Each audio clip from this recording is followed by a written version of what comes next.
Advisor Innovation is sponsored by LPL. As financial advice continues to evolve, LPL is at the forefront. Whether it's growing your RIA or building an independent practice, advisors can pick the business model, services, technology, and product mix that best meets their clients' needs. As a top wealth management firm and a top 3 RIA custodian, LPL is 100% dedicated to advisor success. We look forward to learning how they can help you build your tomorrow today. For more information and show notes, visit go.lpl.com/advisor innovation. Hello, everyone, and thanks for joining us on the Advisor Innovations podcast. This is, as you know, the time where I get a chance to chat with the folks who are pushing the business of financial advice in new directions. And today we're talking about advisor marketing. And I think few know it as well as my guest today, Sarah LeBlanc. Sarah is the Vice President of Marketing at LPL Financial, also the sponsor of this podcast. So thank you very much for that. Sarah, thanks a lot for joining us. Hey, David, thanks for having me. Yeah, it's great. You know, when I wanted to talk about advisor marketing, and I realized that it's a pretty large, spongy topic, difficult to find a way in. But first of all, why don't, before we jump into that, why don't you tell us a little bit about your role there at LPL, what you do for them and what you do for the advisors in the network? Yeah, absolutely. So my role here is to lead our marketing consulting team. That's a service that all of our LPL advisors have access to. And our role is just to give them guidance, tips, and recommendations around their marketing. We also have a lot of tools and resources they can take advantage of. So we want to make sure they're educated around that and just give them some tools to help them really execute a marketing strategy that helps them achieve their objectives and reach their target market. So I've been doing this with LPL for about 12 years now, and it's been a lot of fun. That's great. That's great. So you have seen probably the best and worst of advisor marketing when out there. I've seen a lot, yes. So let me just start off right off the bat. What do you think is the biggest mistake most advisors make? And we're talking here about the broad universe of advisors, right? Not necessarily just LPL's advisors. The biggest mistake advisors make when it comes to marketing their services. And I would say my guess with that is number one, that they don't do it at all. Number two would be what? Yeah, well, number one, you're correct. And I think number two is that they don't recognize the importance of their digital presence, right? And I think in an industry that's so driven by referrals, they're just assuming all of that is coming in organically and not really aware of how many of those referral opportunities are going to go online and try to validate what they've heard through their web presence. So they don't recognize the importance of that online presence, I would say, is number two. Yeah, for sure. I mean, I always hear that the first thing anyone does when they hear about a service or an offering or a company that they might want to do business with, or even a doctor or a dentist they might want to visit, the first thing they do is go to Google, right? And they put that name in Google. Do we have any reason to think that this is different for somebody who is in a prospect pipeline for a financial advisor? Wouldn't these prospects also go to Google and that'd be the first thing they would do? And absolutely, that's the first thing they're going to do. I think the stat I saw recently said 97% of consumers go online to research products and services. I would say if even a fraction of that is looking at their financial advisor, that's a pretty significant segment of the population. Yeah, for sure. And so when it comes to their digital presence, are we talking about more than just a website here? Yeah, I think website is the fundamentals, right? That's the hub of your overall marketing strategy, especially your digital marketing presence. But we're also talking about things like social media participation as well, and just your content in general. I saw recently that about half of people, as they're in that research phase, looking you up online, will look at least 3 to 5 pieces of your content before making contact. The goal here is they're trying to learn about you as a financial advisor and, what are your areas of expertise? Who are you as an individual? What is your mission statement? And they're going to use all of that to determine whether you become that advisor of choice that they reach out to. And I think for a lot of advisors, the idea of producing that content is scary. It's not easy to do. Do you have any thoughts about, for advisors who maybe are, tripping over themselves when they're trying to get that content up and out into the digital environment? Sure. I have a couple of tips there. I think one piece of good news is that you can curate a lot of that content. I don't necessarily think you have to create it all on your own. And most firms, including LPL, have resources to help with that. We have a content library that our advisors can access for free and queue up content for sharing, for example. And I know a lot of firms have similar solutions to that. I think the key is in planning, right? So sitting down maybe once a quarter and thinking ahead to what are some of the things that we want to be discussing. And it can be based on timely topics, or it can be based on frequently asked questions that you're getting from your clients, and coming up with a cadence that works for you. Maybe it's just one article a month that you're writing, or a video a week, something like that, that you're producing to help supplement that curated content to differentiate your content from other financial advisors. Do you think video works? Yeah, absolutely. I can say that firsthand. We like to practice what we preach here at LPL. So we do a lot of video on our own and share a lot of video content with our networks, and it gets tremendous feedback and kind of moves the needle for us in terms of conversations that we're having with our advisors. But advisors that I've worked with especially over the last year during the pandemic, reported back to me that, hey, they started doing some videos and were able to onboard some new clients specifically from people coming across that content on their own through social media. So we do know that it works. Okay. And I guess the reason I ask that is because, if the idea of sitting down and writing a blog post is scary, the idea of sitting down and creating some video content is scary, even scarier, I think, for a lot of advisors. It's not an easy thing to do. And when you look across the digital landscape and you see really well-produced, well-crafted videos out there from financial service firms that know what they're doing, I think for a lot of independent advisors, it might be, how do I compete with that? How do I make this not look, I guess for lack of a better word, cheap or derivative? If I'm just setting up an iPhone and doing a selfie of me talking, from the sidewalk, is that good enough? Yeah, it's a great question. And certainly we know that kind of the courage it takes to get started is the hardest part when it comes to video marketing and video content in general. But some words of wisdom there, I would say, is that it doesn't need to be highly produced, right? Authenticity is the most important factor in a lot of cases. It's just having the confidence to be yourself on camera, to let people get to know the real you through your content. Is going to go a long way at what we would call building relationships at scale. So people are going to watch your content and learn about you, learn about your expertise. And then when they're ready to reach out to somebody, they feel like they already know you, they're already comfortable with you. So the good news is you don't have to spend a lot of money on fancy equipment. You just have to focus on the content and making sure that it's really valuable to your target market, and they will pay attention to that. And we certainly see a lot more advisors doing that, right? Social media is filled with advisors who are producing video. Some of it great, some of it not so great, kind of runs the gamut. Do you think for advisors who are trying to launch some kind of, I'll just use this as a broad umbrella term, a digital marketing campaign of sorts, meaning video, blog posts, social media, there's some thought that goes into it around ROI, right? Because some of this stuff can take a long time. If you're producing content, you're monitoring social media channels, you're participating in social media the way you probably should participate in social media in order to get the traction that you need, it takes some time and effort. A lot of advisors maybe are thinking, I could put in all that time and effort, but unless I'm sure that I'm getting something out of the other side, it's kind of a risky endeavor for me to undertake because there's other things I could be doing with my time. I think two thoughts on that. One is historically, our industry has been very active at in-person networking and joining organizations in order to meet new people. This is like a different version of that. If you want to think about it that way, it's networking at scale. So if you compare, let's say, crafting a LinkedIn post to going to a Chamber of Commerce luncheon, for example, that takes a significant time investment as well. Getting in your car, driving across town, sitting at a table, and maybe meeting a couple new people.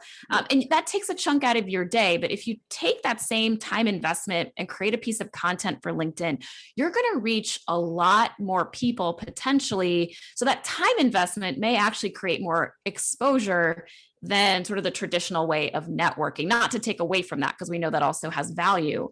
But the other thing I think to consider is you can outsource a lot of that.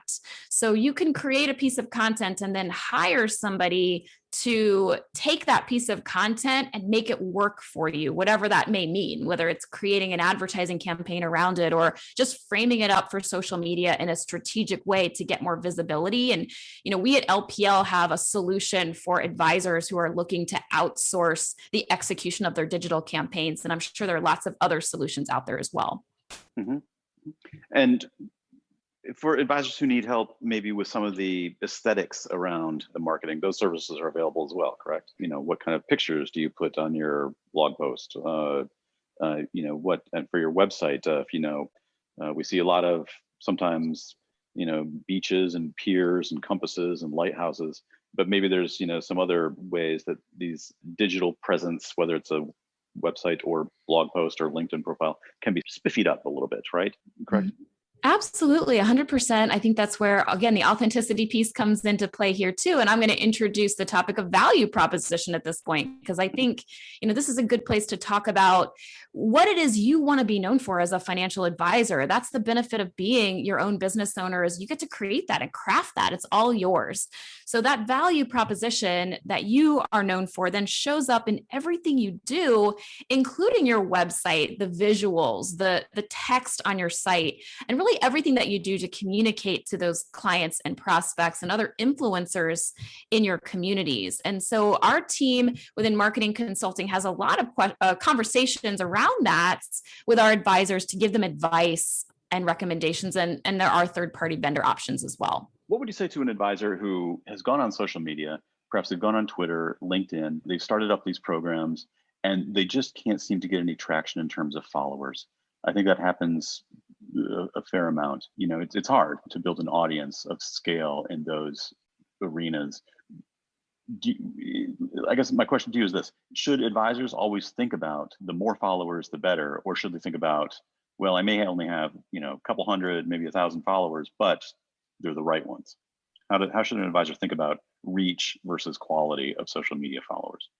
Great question. And I think in general with social media, in any industry, the thinking is really shifting around that towards more the latter, right? So whether you have 100,000 followers or 100 followers, ultimately those followers have to be meaningful for your business. I personally would rather have 50 highly engaged people following me that are my current clients or prospective clients or influencers within my target market that are engaging with my content than have 100,000 followers and most of them are not engaged. You really want to think about value of that audience over size of the audience. Yeah, for sure. I think that is a shift in the thinking that's going on. And I think people are, frankly, I think, and you tell me if I'm wrong, there is even maybe some suspicion about social media personalities who have just these gigantic outsized followings. It begins to raise questions: how did that happen? And we both know that there are some, cheap ways to buy followers, cheap ways to buy comments on a social media thread. And you want to avoid those at all costs, correct? Agreed. Yes. You want to make sure those followers are truly authentic followers. You're going to get more value out of that. Yeah. It brought up another point, you tell me, what beyond the social media and digital presence, what are some other trends that you're seeing in terms of advisor marketing? Well, right now, David, I would say events are making a comeback. Of course, as we come out of this pandemic, everybody's really excited to get together again in person and host those events. I think what's really interesting coming out of COVID is that we all have adopted digital options as well. So, a lot of advisors had to pivot from in-person seminars to webinars, but now we want to get back to those seminars. The trend that we're seeing is incorporating both in-person and digital events because the expectations have changed. People now are fully aware of the ease and convenience of joining an event virtually, for example. And you don't have to get in your car and drive across town and put on shoes. That's really nice. So we want to make sure that we have a balance of offering in terms of events for our clients and prospects. So that's really what we're seeing now is a return to in-person with an earmark for the virtual option at the same time. Yeah, and this reminds me of the point that I was going to make before, and I kind of blanked on it a little bit. When we talk about the digital media strategy and social media, that is sort of a geographic-less presence, right? But we know that the advisor's game is also largely a local game, right? Mm-hmm. Advisors tend to cater to clients who live in their neighborhoods and communities and cities and towns. So the balance between how you take a social media presence versus being kind of a localized personality of sorts, that's the balance to be struck there, right? So it might be, and you tell me if I'm wrong, and maybe do you see advisors who maybe have success tweeting more about the town's little league softball tournament as much as, here are 5 things to keep in mind as you retire? 100%. I think there are 2 things we can expand upon from that point. One is that you can leverage social media to highlight local engagement. To your point, I think there are local communities and groups that are going to be paying attention to that content, and you can really kind of dig into the community through that type of content on social media. The other side of that is that, geography is expanding for a lot of advisors. Frankly, thanks to the pandemic. I was just talking to an advisor the other day who had previously been targeting local employees of a particular biotech firm. And then during the pandemic realized, gosh, we don't have to be limited to local employees. So they've now expanded their online content and their online campaigns to reach the employees of that company all over the country. And so I think there are opportunities with social to not only engage locally, but to expand your geographic reach as well. Yeah, for sure. And I guess I brought that up because you brought up events, and we're seeing a return to events. And I'm wondering if you've noticed a change, or beyond just the fact that they're going to be both hybrid and in-person events. But I think a lot of advisors had success with things like wine tastings or outings for preferred clients, or doing kind of dinners, and for prospects, maybe seminars, at a restaurant or a community college, or these kinds of things. Have you noticed any change in the content of the in-person event recently, maybe even going back to before the pandemic? I don't know. What do these in-person events that advisors will host for prospecting, for marketing, look like? It does vary a bit. We have worked with some advisors who still have a great deal of success with in-person seminars, but for the most part, it feels like we're trending away from that. A lot of folks tell me that they're not having as much success even before the pandemic of getting folks to show up to those seminars, or maybe not the right folks that they're looking to reach. And they're quite expensive to rent the venue and, bring in food and beverages and that kind of thing. And so I think there was a shift happening even before COVID, away from more seminars and towards more of those experiential events. So things like you mentioned, the wine tasting, or maybe test driving some really cool car or something like that. And the value is not just deepening those client relationships, but oftentimes those cool experiences were inspiring their clients to bring friends, and more people want to come out for that. And that's how you get to meet new people. So that's definitely something we were seeing. Yeah, that's interesting. That's and I definitely think that mirrors a broader trend towards a more experiential type travel. More, people are looking to pay for experiences more so than things, right? Exactly. One of the questions here that we wanted to talk about was, how you measure the success of marketing. And we talked a little bit about the ROI that some advisors might be looking for, but how can you tell us about, how you think about measuring the success of marketing? Is it just simply AUM growth?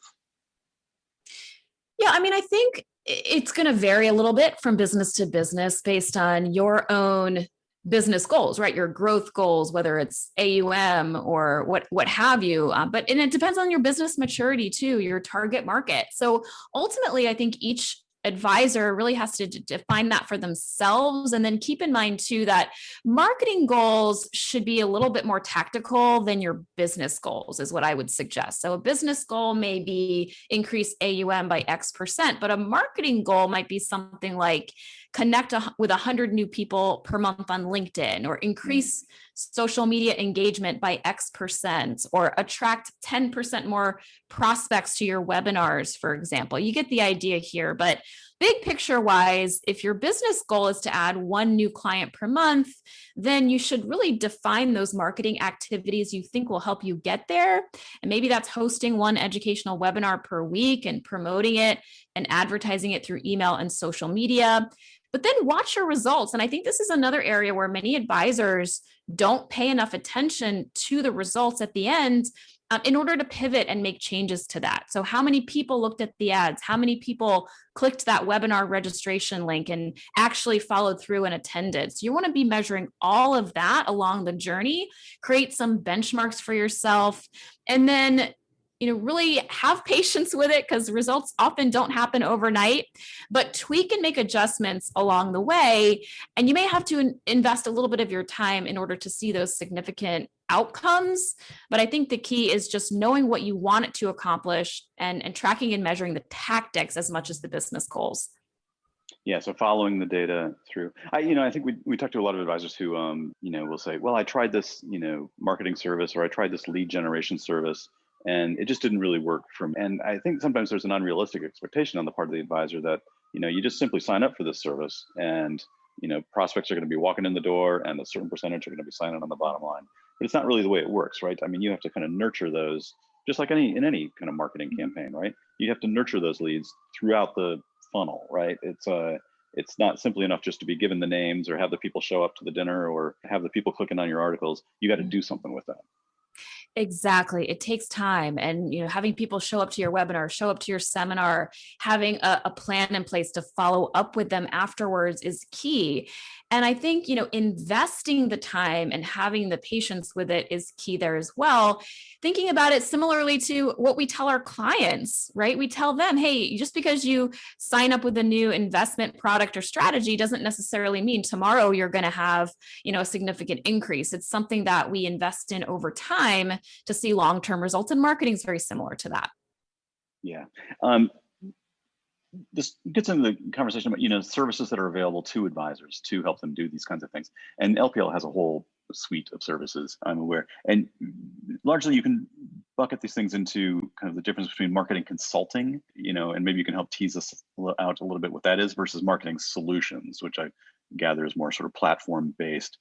What are the, for the myriad options that are available for advisors out there, how can you sort of tease apart what's marketing consulting versus marketing solutions?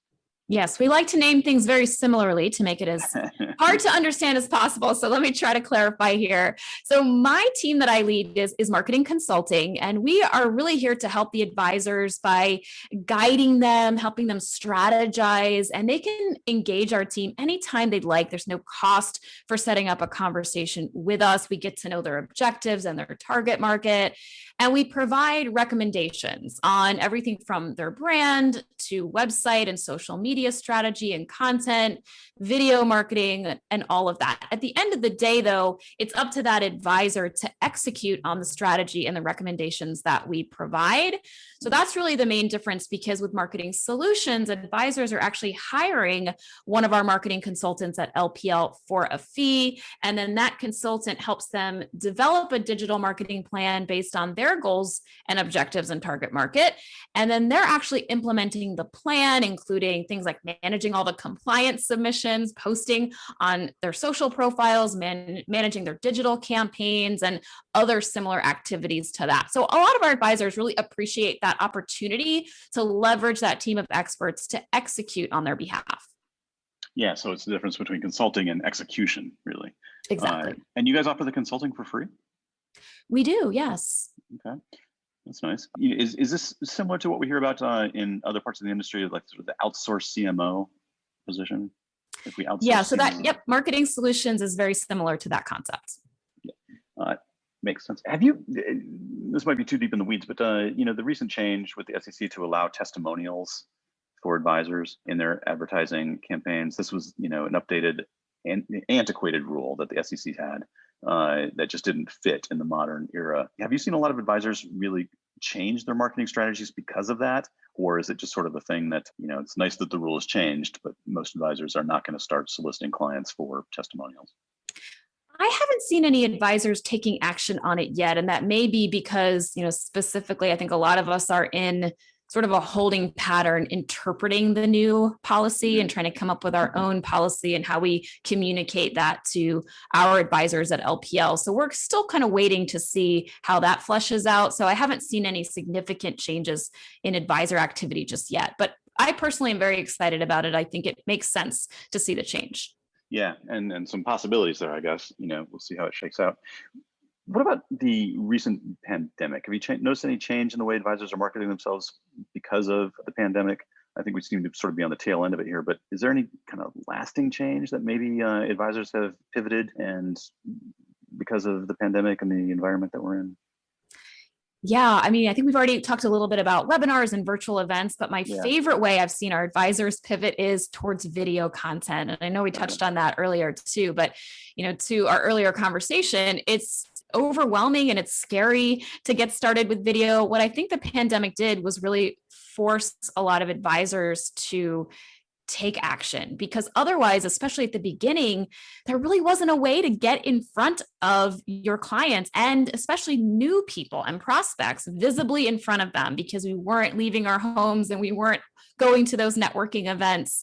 So, they kind of summoned up that courage, started a video, strategy and campaign, and went out and started sharing that content. And it's been an absolute pleasure to see in my social media feeds so many of our advisor videos popping up, and they're getting really good at it. I think, frankly, a lot of them are better than with their video content and editing and graphics, and it's great to see that creativity. I expect that to continue even post-pandemic. I think consumers also are expecting to see more of that type of content. They want to make sure that they are seeing their financial advisors and other professionals and brands in their social feeds on a regular basis to stay top of mind.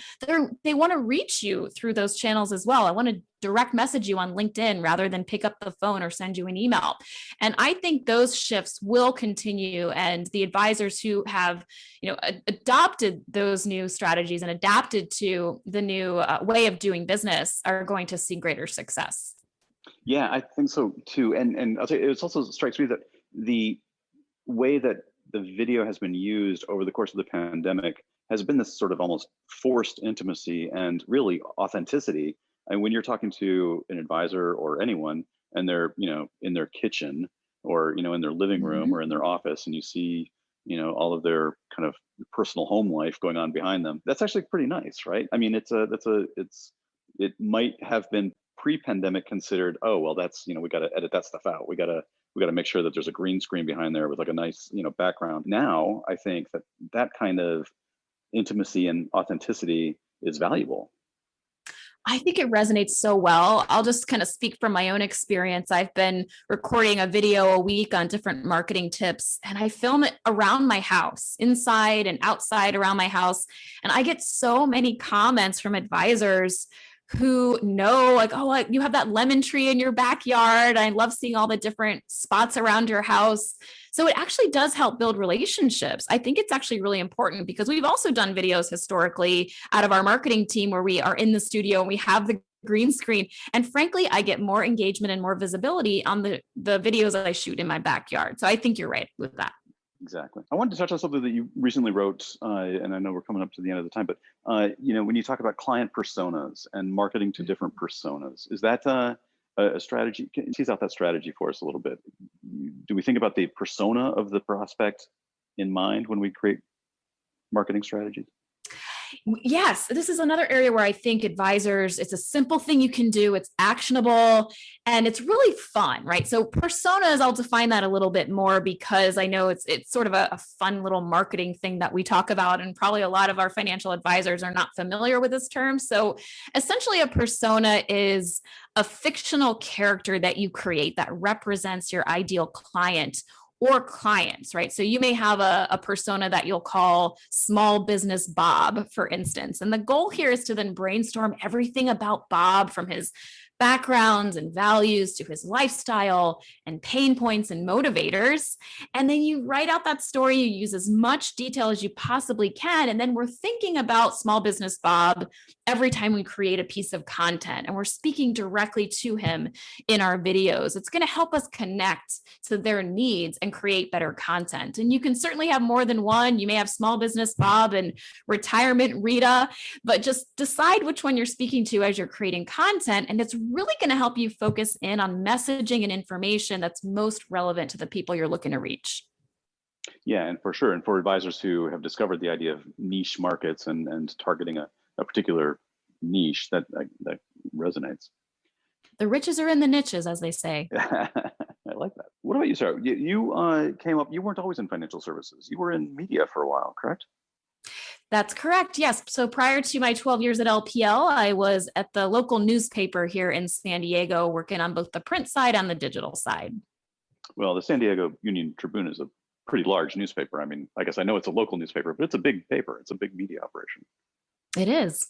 Probably not as big now as it was then, but unfortunately. But yeah, that's great. So it's, you were doing digital and media there, and took those skills, transferred over to LPL.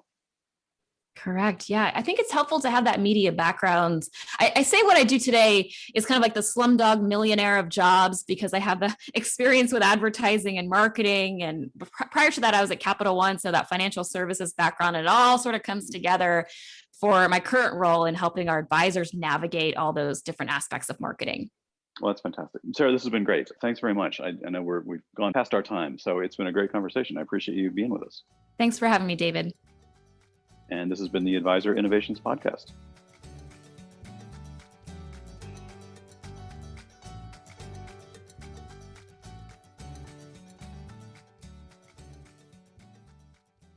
This podcast is sponsored by LPL Financial, a registered investment advisor and member FINRA SIPC. LPL Financial is a separate entity from and not affiliated with wealthmanagement.com.